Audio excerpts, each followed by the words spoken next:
what's going on, y'all? T-Bob here. And Jake as well. And you're about to watch a little OTB LSU. We're going to give you all the latest, greatest between LSU football, baseball, women's basketball, softball, and everything in between.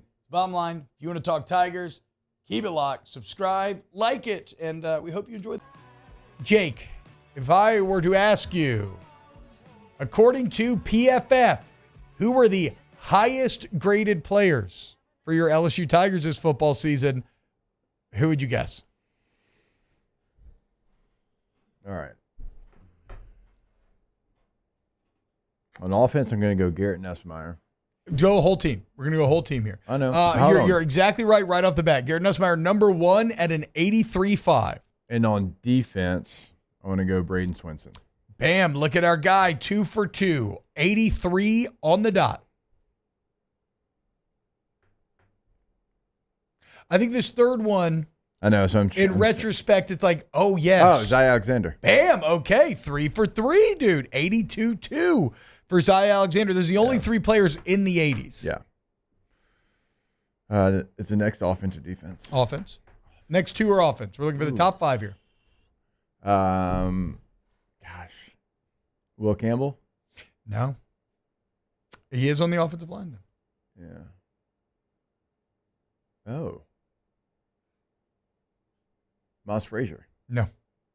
Is it Emory Jones? No. What? Who is it? Garrett Allen. Oh, well. 73.5. Okay, I can't. Out of sight, out of mind. And then fifth on the list. Defense or offense? Offense. Oh, another offensive player.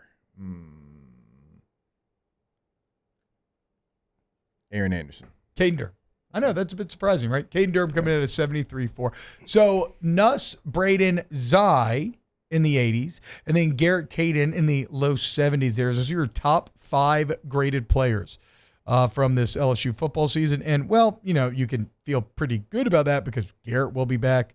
Durham will be back. So you got 2 of those 5 returning, including the most important one, the quarterback. Who were the 5 lowest graded players on the LSU Tigers? And there's no play. One of these guys did not play a lot. Okay, so the ones that did play a lot. Well, I'm saying I'm going to say Major Burns, Sage Ryan. Major Sage not on the list actually. Okay. Major comes in as the 5th lowest with a 57.6. Okay.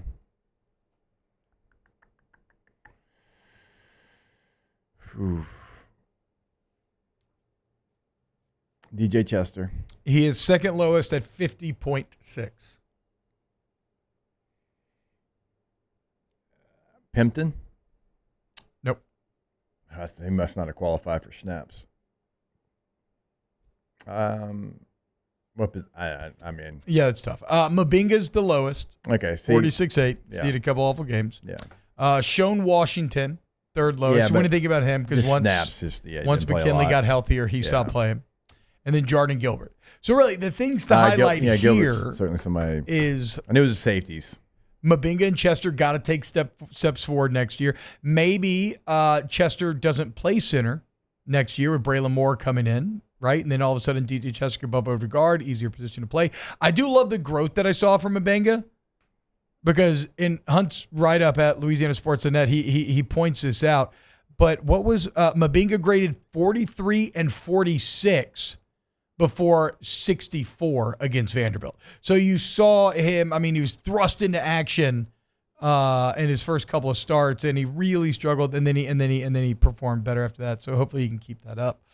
But yeah, the other thing to highlight here would be that this is why we talk about LSU needing safeties so badly. Because Jordan Gilbert or Major Burns was 4th and 5th lowest graded teams of players on the team.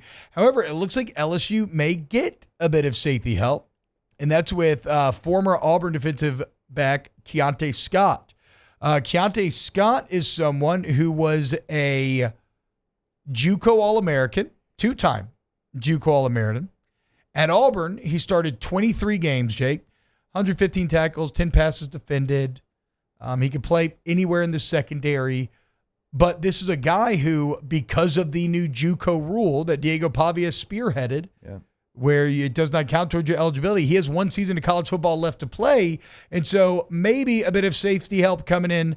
The very experienced Keontae Scott. Apparently USC and Houston are also very interested in Scott. You got to get somebody. It's really the position that you have not attacked yet in the portal more than any, because even tackle on the offensive line, I think you have some candidates that can not only, can they come in and play, but they might play in positions where maybe you can kick somebody out to tackle, and you've got at least a group to choose from. You have a player pool to choose from. Safety, you don't really, with experience.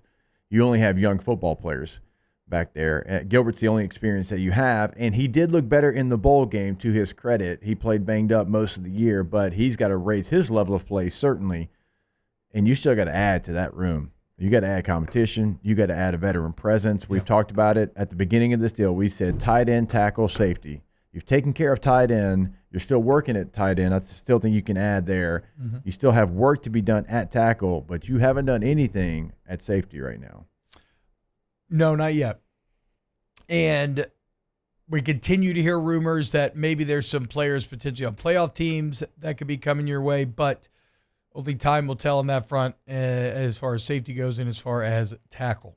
Wow, Jake, what incredible takes. I mean, those guys, they're just the best. I think so. And if you think so, again, hit the like button, subscribe, ring the bell so you get notifications when we post every single day here on OTB LSU.